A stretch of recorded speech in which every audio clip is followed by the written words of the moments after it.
What's going on YouTube? Florida Man Knives here with a really quick comparison video between the Spyderco Para3 Lightweight and the Spyderco Native 5 Lightweight. Now, both of these knives are extremely similar in a lot of ways. At price point, steels, etc. They're both really great EDC options. I mean, they're both fantastic in general, but figured I'd do a quick comparison video between the two because they are so similar, and hopefully I can be of some assistance to somebody who is looking to decide between these two models. I will be comparing the base models of the two, although the two I have right here in front of you are of course featuring CPM S90V and Teal FRN. They are both exclusives, but again, I will be referring to the base models of both of these. So starting off with the Para3 Lightweight, of course, this is going to be featuring the compression lock. You do have a deep carry wire pocket clip standard. This one does feature a Lynch clip, but again, that is aftermarket. And this one, just really great overall.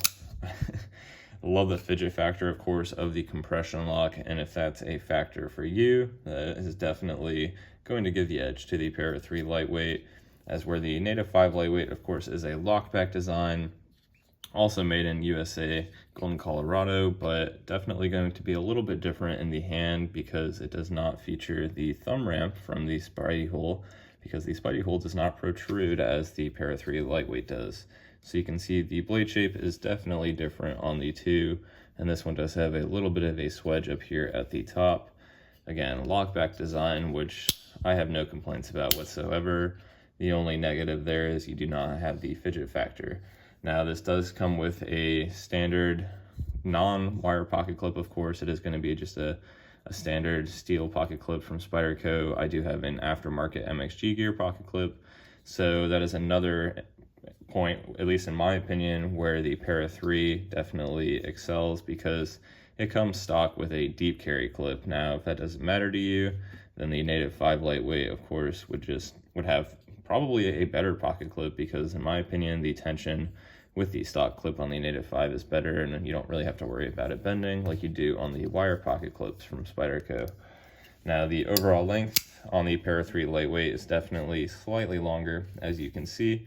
That is due to the handles, because the actual blade length itself is going to be pretty much identical on the two models. Now, you can see right there, kind of hard to line them up perfectly, but they are pretty much the exact same blade length. Now, that is due to the finger choil. As you can see, the cutting edge on the Para3 Lightweight, though, is going to be a little bit longer than the Native 5 Lightweight, because this does have a 50-50 choil as opposed to a 60-40 choil on the Native 5.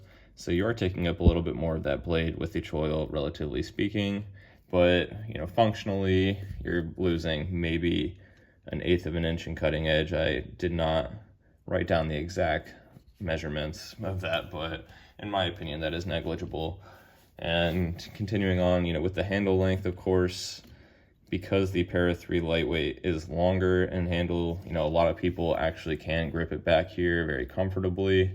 Me personally, I do have extra large hands, so that is just not comfortable at all.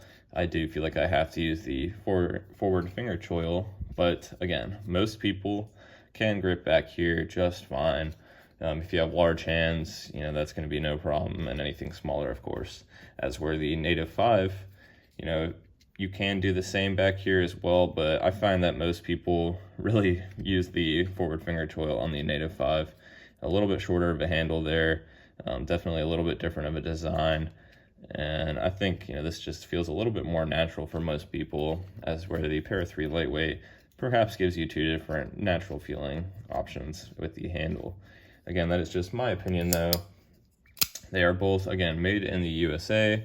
The price points on both are very, very comparable. So the base model of the Para3 Lightweight is going to be $105, featuring CTS BD1N steel, which is, a great EDC steel for sure. And then the base model on the Native 5 Lightweight is going to be $108.50, featuring CPM S30V. So that might be, one factor for some people where they'll think the Native 5 is a little bit better, featuring S30V. I don't have enough experience with BD1. I actually do not have CTS BD1N steel myself, so I don't have any experience with that to compare it to S30V, but from what I've read, they're going to be relatively comparable, and S30V might be a little bit better overall. Again, you know, the price is pretty comparable. You're talking a $3 difference there, so these are very, very similar overall. You can definitely, we'll be having to decide between both of these. And, you know, just in my opinion, the ergonomics on both, you know, they're both fantastic. I think I prefer the Para3 Lightweight solely because that's probably what I'm used to as far as that thumb ramp goes. I find, at least with my hand size, that the jimping right here, while it's, you know, very nice jimping, my thumb ends up, you know, so much further up on the blade that I feel like it slides down. But again, that's just me personally. Another factor that I prefer with the Para3 Lightweight is going to be the compression lock. I do prefer that lock to a lockback design, both for the fidget factor and just because it is quicker to close with one hand. As you can see, you definitely can close a lockback with one hand, but it does take a little bit of effort as opposed to just swinging this blade closed with the Para3.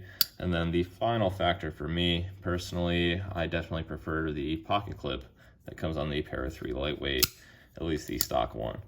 Now, the weight on both of these is also going to be very comparable. You can see right here, the Native 5 Lightweight is going to come in at 2.33 ounces, and the Para3 Lightweight is going to come in at 2.36 ounces. So virtually the same. Oh, my apologies there. I didn't realize that. That was partially cut off by the camera, but again, you know, pretty much exactly the same weight, exactly the same price. Same blade length, a little bit more cutting edge on the Para3 Lightweight, and, you know, just, they're both fantastic, made in the same factory, and you can't go wrong with either model. But me personally, I hands down prefer the Para3 Lightweight. Again, just me personally. I do think the Native 5 Lightweight is severely underrated. You know, not a lot of people talk about it, and I think that's primarily due to the lockback design. And you'll see a lot of other YouTubers will have the Native 5 Lightweight definitely pretty high up on their list, especially, you know, regarding Spydercos. A lot of people do prefer the Native 5 itself, the non-lightweight variant. You know, this does not feature any stainless steel liners, as you can see. It does have just FRN, and same goes for, of course, the Para3 Lightweight. But with the size of these knives, that does not bother me at all, and they are lightweight models, which I really do love that attribute of them. They're disappear in the pocket for sure, especially if you do install an aftermarket deep carry pocket clip on the Native 5, that is. The Para3, honestly, the way it comes stock is fantastic. I just wanted to switch this one out for the color more than anything, to be honest. But really, as I stated earlier, you can't go wrong with either model. Just me personally, I prefer the Para3 Lightweight, and that is also the model I would recommend. Now, I will state, I highly recommend you also do look at the exclusive variants on both of these. If you are, you know, leaning towards the Para3 Lightweight, perhaps check out some of the higher end steels. And if you are leaning towards the Native 5 Lightweight, I definitely would highly recommend you check out the Native 5 Salt. It is going to be featuring LC200N steel, which is fantastic. Now, it will have yellow FRN scales, but you can writ dye those if you so desire. I have not had any experience with that knife personally, but if I were to get a Native 5 Lightweight and they did not make a teal variant, that is definitely the one I would get. So again, that is just my opinion. As always, though, I would really love to hear what you guys think in the comments below. Which one do you prefer between these two? Again, they're so similar, both made in Golden, Colorado. I mean, the overall length is so similar. I mean, just fantastic knives in general. And one last comparison point I don't think I had mentioned is going to be the thicknesses, which are also pretty much identical. So again, would love to hear your thoughts in the comments below, and thank you so much for watching.